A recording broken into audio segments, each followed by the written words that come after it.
دعوت اسلامی کے شعبہ FGRF کے تحت ہر سال کی طرح اس سال بھی 1 اگست سے ملک بھر میں شجرکاری مہم کا آغاز کر دیا گیا ہے۔ اس سلسلے میں رکن شورا و نگران سندھ مشاورت حاجی محمد ایاز اتاری نے سندھ کے شہر میرپور خاص گلستان بلدیہ پارک میں پودا لگا کر شجرکاری مہم کا آغاز کیا۔ اس موقع پر دعوت اسلامی کے ذمہ داران سمیت میرپور خاص سے تعلق رکھنے والی سیاسی اور سماجی شخصیات، صحافی حضرات اور میرپور خاص کے ایڈیشنل کمشنر میونسپل کمشنر منصور حسین ابڑو، انفارمیشن ڈائریکٹر غوث محمد پٹھان نے شرکت کر کے شجرکاری مہم میں اپنا حصہ ملایا، جبکہ 1 اگست سے شروع ہونے والی مہم 2 ستمبر تک جاری رہے گی۔ میرپور خاص میں شجرکاری سے قبل ایک تقریب بھی منعقد کی گئی۔ اس موقع پر رکن شورا حاجی محمد ایاز اتاری نے گفتگو کرتے ہوئے کہا کہ موجودہ حالات میں شجرکاری بہت ضروری ہے۔ شجرکاری سے ہم اپنے علاقے کو آلودگی سے پاک کر کے ماحول کو بہتر بنا سکتے ہیں۔ گرمی تو گرمی اتنی بلا کی گرمی، اور سردی ہو تو سردی اتنی کہ رکنے کا کام نام نہ لے، بارشیں نہیں ہوتی، بارشیں بہت زیادہ ہو جاتی ہیں۔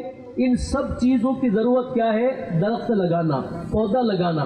تو دعوت اسلامی نے اس نیڈ کو پورا کرنے کے لیے بھی عزم کیا اور دعوت اسلامی نے اس کے لیے کوشش کی۔ تقریب کے اختتام پر صلاۃ السلام اور دعا کا سلسلہ ہوا اور شخصیات نے مدنی خبروں کو اپنے تاثرات بھی دیے۔ بہت اچھا سلسلہ ہے دعوت اسلامی، اس کے علاوہ بھی مذہبی کام دنیا کے اندر جو کر رہی ہے بہت اچھا کر رہی ہے۔ میں دعوت اسلامی کا بہت بہت شکر ادا کرتا ہوں جو انہوں نے یہ مہم چالو کی ہے۔ دعوت اسلامی جو اس وقت کام کر رہی ہے پوری دنیا میں کر رہی ہے، اور اس کے اندر ابھی چیدہ جو چیزیں ہمارے سامنے آئی ہیں، یونیورسٹی بنانے جا رہی ہے، حفاظ انہوں نے بنا لیے۔ چاہے وہ سیلاب ہو، چاہے لاک ڈاؤن ہو، چاہے کوئی بھی آفت ہو، چاہے جو ہے اگر درختوں کی بات ہو، چاہے صحت کی بات ہو، دین کی بات ہو، حافظ قرآن کی بات ہو، علماء کی بات ہو، تو دعوت اسلامی نے صرف باتیں نہیں کی، عملی کام کیا ہے۔ دوسری جانب سندھ کے شہر کندری میں بھی دعوت اسلامی کے شعبہ FGRF کے تحت شجرکاری مہم کا آغاز کر دیا گیا ہے۔ اس سلسلے میں دعوت اسلامی کے ذمہ داران سمیت مقامی شخصیات کے علاوہ محکمہ پولیس کے افسران و اہلکاروں نے بھی پودا لگایا۔